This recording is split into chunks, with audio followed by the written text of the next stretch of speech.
Hey guys, Mr. Parker for story time today and Teacher Strong, Blue Ridge Elementary.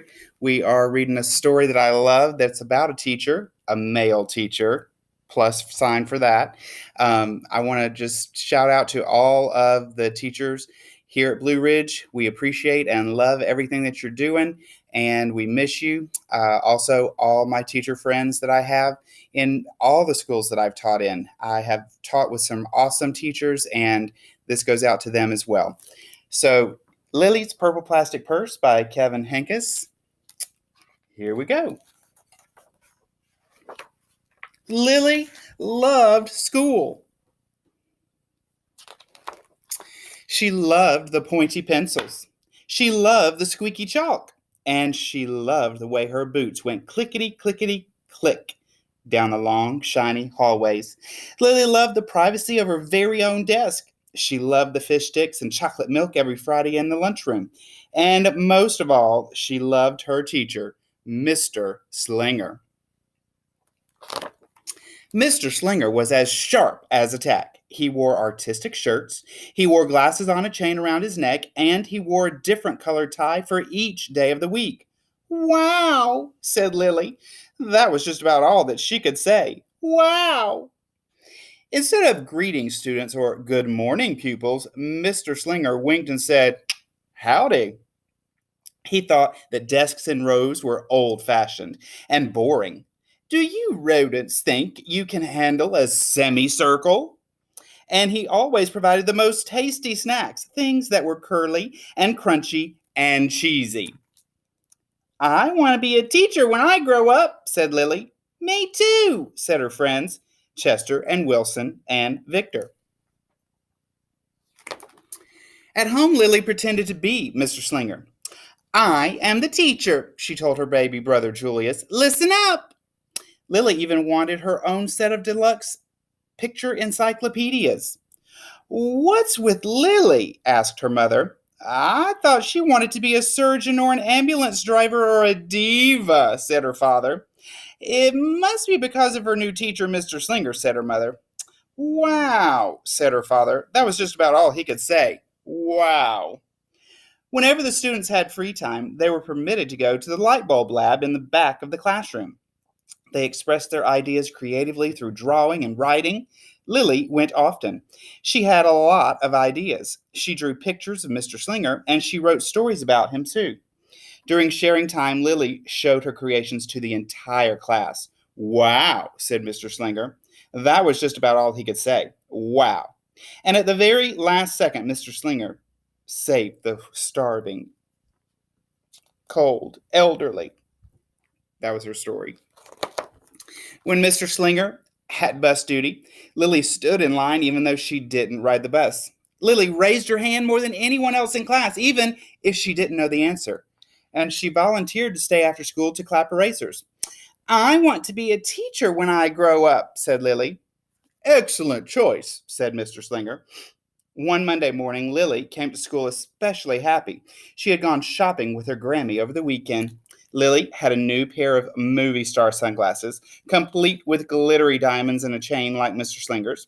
She had 3 shiny quarters, and best of all, she had a brand new purple plastic purse that played a jaunty tune when it was opened. Lilly wanted to show everyone. Not now, said Mr. Slinger. Listen to our story. Lilly had a hard time listening. Lilly really wanted to show everyone. Not now, said Mr. Slinger. Let's be considerate of our classmates. Lilly had a hard time being considerate. Lilly really wanted to show everyone. Not now, said Mr. Slinger. Wait until recess or sharing time. But Lilly could not wait. The glasses were so glittery, the quarters were so shiny, and the purse played such nice music, not to mention how excellent it was for storing school supplies. Look, Lilly whispered fiercely. Look, everyone! Look what I got! Everyone looked, including Mr. Slinger. He was not amused. I'll just keep your things at my desk until the end of the day, said Mr. Slinger. They'll be safe there. and then you can take them home."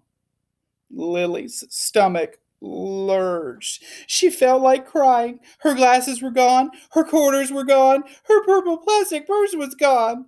Lily longed for her purse all morning. She was even too sad to eat the snack Mr. Slinger served before recess. That afternoon, Lily went to the light bulb lab. She was still very sad. She thought and she thought and she thought. And then she became angry. She thought and she thought and she thought some more. And then she became furious. She thought and she thought and she thought a bit longer. And then she drew a picture of Mr. Slinger. I bet it's not a nice picture. Big, fat, mean Mr. Stealing Teacher. He's wanted by the FBI. And P.S. I do not want to be a teacher when I grow up. Right before the last bell rang, Lily sneaked the drawing into Mr. Slinger's book bag. When all the students were buttoned and zipped and snapped and tied and ready to go home, Mr. Slinger strolled over to Lily and gave her her purple plastic purse back. "It's a beautiful purse," said Mr. Slinger. "Your quarters are nice and jingly, and those glasses are absolutely fabulous. You may bring them back to school as long as you don't disturb the rest of the class." "I do not want to be a teacher when I grow up," Lily said as she marched out of the classroom. On the way home, Lily opened her purse. Her glasses and quarters were inside, and so was a note from Mr. Slinger. It said, "Today was a difficult day. Tomorrow will be better." There was also a small bag of tasty snacks at the bottom of her purse. Lily's stomach lurched. She felt like crying. She felt simply awful. Lily ran all the way home and told her mother and father everything. Instead of watching her favorite cartoons, Lily decided to sit in the uncooperative chair. "I'll stay here for 1,000,000 years for Mr. Slinger." Well, the bell still rings, so even if we're not here. Why does everything always happen to me? 1051, 1052, 1099. That night, Lily drew a new picture of Mr. Slinger and wrote a story about him, too. Lily was really, really sorry, so everyone forgave her, even her parents, even her stinky baby brother, even her especially incredible teacher. And then the sun shined its smiley face down on everyone and everything, even the bugs and the worms. And there's Mr. Slinger. "Listen up, I forgive everyone." He could be the principal, she says, because she's really, really, really, really, really, really, really sorry. Lily's mother wrote a note, and Lily's father baked some tasty snacks for Lily to take to school the next day. "I think Mr. Slinger will understand," said Lily's mother. "I know he will," said Lily's father. The next morning, Lily got to school early. "These are for you," Lily said to Mr. Slinger, "because I'm really, really, really, really, really, really, really, really, really, really, really, really, really, really, really, really, really, really sorry." Mr. Slinger read the story, and he looked at the picture, and he read the note, and he sampled the snacks.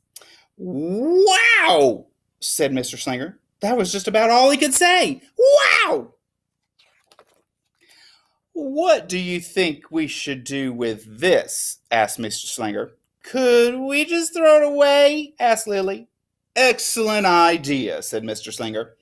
During sharing time, Lily demonstrated the many uses and unique qualities of her purple plastic purse, her shiny quarters, and her glittery movie star sunglasses. Then she did a little performance using them as props. "It's called interpretive dance," said Lily. Mr. Slinger joined in. "Wow," said the entire class. That was just about all they could say. Wow.